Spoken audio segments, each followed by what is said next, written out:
मुझे लगता है कि भारतीय जनता पार्टी एक इतिहास रचने इस बार जा रही है और हम 8 के 8 विधानसभा क्षेत्र भारतीय जनता पार्टी सागर जिले में इस बार एक इतिहास के साथ चुनाव जीतेगी। तीनों मंत्रियों की जैसे कि बात करें तो निश्चित रूप से ये मंत्री इन्होंने अपने आप को कभी माना ही नहीं।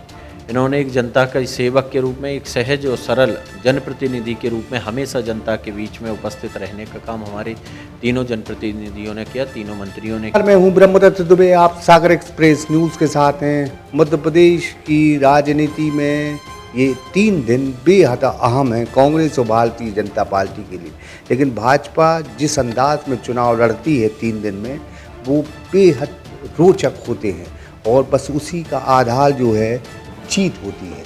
हम ये बात इसलिए कह रहे हैं कि हम आज सागर विधानसभा में हैं और सागर विधानसभा के अध्यक्ष गौरव सिरोटिया से हम बात करेंगे, जो लगातार 8 विधानसभा बेहद ताकत झोंक रहे हैं। वैसे बहुत बहुत स्वागत है आपका। धन्यवाद वीडियो भैया, आपका और सागर एक्सप्रेस न्यूज़ के सभी दर्शकों का और सागर जिलावासियों को मैं दीपावली की बहुत बहुत बधाई और शुभकामनाएं देता हूं। जैसा कि आपने कहा कि ये 3 दिन बेहद महत्वपूर्ण हैं। निश्चित रूप से चुनावी समय में इन 17 तारीख को जब हमारा मतदान होगा तो मैं सागर जिला वासियों से भी ये अपील करूंगा कि आप अधिक से अधिक मतदान कर इस लोकतंत्र के महापर्व में अपनी हिस्सेदारी निभाएं।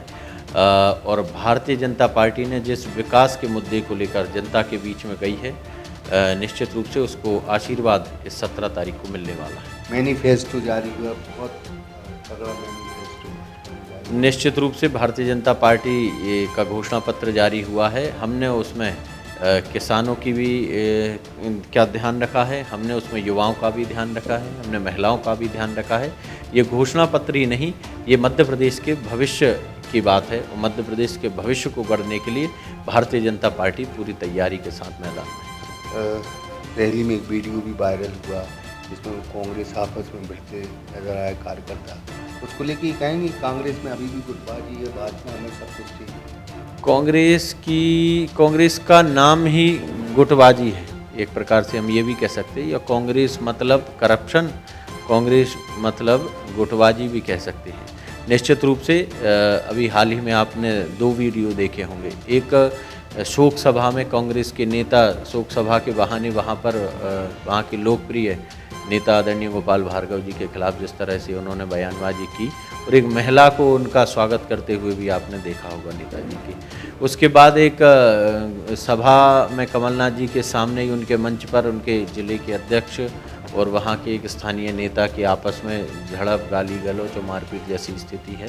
तो ये तो अकेली आप यहाँ देख रहे हैं, मध्य प्रदेश के अंदर देखें तो कमलनाथ जी और दिग्विजय सिंह जी एक दूसरे के कुर्ते फाड़ते नज़र आ ही रहे हैं। तो मध्य प्रदेश में कांग्रेस की ये स्थिति हो चुकी है कि वो आपस में ही लड़ने में इतनी व्यस्त है कि जनता और चुनाव यहाँ से बहुत दूर है कांग्रेस।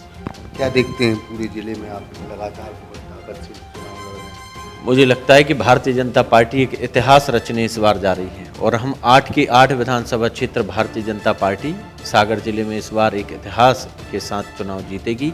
निश्चित रूप से हमारी 2 विधानसभाएं ऐसी थी, बंडा और देवरी, जो हम पिछली बार हारे थे, तो ज़्यादा फोकस हमारा उन पर भी रहा कि ये 2 सीटें हम कैसे जीत सकें। तो इस बार जो माहौल वहाँ का देखने को मिल रहा है कि भारतीय जनता पार्टी दोनों विधानसभा क्षेत्र में कमल खिलाने वाली है वहाँ की जनता। तीनों मंत्रियों की क्या स्थिति है? गोविंद सिंह राजपूत, भूपेंद्र सिंह तीनों मंत्रियों की जैसे कि बात करें तो निश्चित रूप से ये मंत्री इन्होंने अपने आप को कभी माना ही नहीं। इन्होंने एक जनता का सेवक के रूप में, एक सहज और सरल जनप्रतिनिधि के रूप में हमेशा जनता के बीच में उपस्थित रहने का काम हमारे तीनों जनप्रतिनिधियों ने किया, तीनों मंत्रियों ने किया और जनता के कामों के लिए, उनकी समस्याओं के निराकरण के लिए हमेशा सहज सरल रूप से वो उपलब्ध होती रहे, जिसके कारण है कि इस बार भी एक ऐतिहासिक तीनों मंत्रियों के क्षेत्र में ये होड़ है कि हम अधिक से अधिक वोटों से जनता उनको किस हमारे मंत्री विधायकों को जिताने वाली है। इस बार ये इतिहास रचा जाएगा। मतलब एक सवाल है, आप बीना से खुद हैं, बीना विधानसभा में जिला बनाने की जो मांग है उसको कांग्रेस बहुत पुरजोर तरीके से उठा रही है, कुछ कमेंट करेंगे? कांग्रेस मुझे लगता है कि केवल मांग ही उठाती है और भारतीय जनता पार्टी परिणाम देती है। तो भारतीय जनता पार्टी का ये संकल्प रहा है और पूर्व से भी हम सब की ये मांग भी है कि बीना हर हिसाब से ज़िले की लाइन में है और ज़िला बनने योग्य भी है।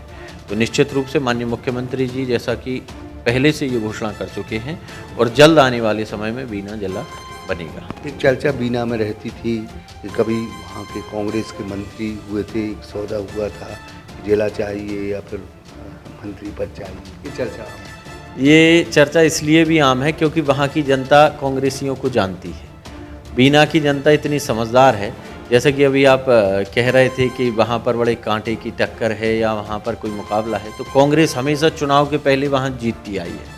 2003 का जब मेरी माताजी चुनाव लड़ी थी तब मिठाइयाँ बट गई थी, तो कांग्रेस 2008 में जब विनोद पंथी जी चुनाव लड़ी थी तब भी कांग्रेस उन्होंने मिठाई बांट दी थी। 2013 में जब महेश राय जी चुनाव लड़े थे तब भी उन्होंने मिठाई बांट दी थी और 18 में तो वो लोग ये कहते थे कि हम लोग 20 और 25 हज़ार से जीत रहे हैं और इस बार भी यही कांग्रेसियों की। तो पहले मिठाई वो खा लेते हैं लेकिन परिणाम जनता भारतीय जनता पार्टी को आशीर्वाद देती है, तो परिणाम भारतीय जनता पार्टी के पक्ष में आते हैं। इस बार पूरी ताकत से आपने मेहनत की है तो परिणाम सुखद आएंगे, ये तो उम्मीद है। दीपावली की बहुत बहुत शुभकामनाएं। कितनी दीपावली मनाने का प्लान लिया है भाजपा ने? भाजपा के साथ साथ भारत की जनता ने इस बार 3 दीपावली मनाने जा रही है।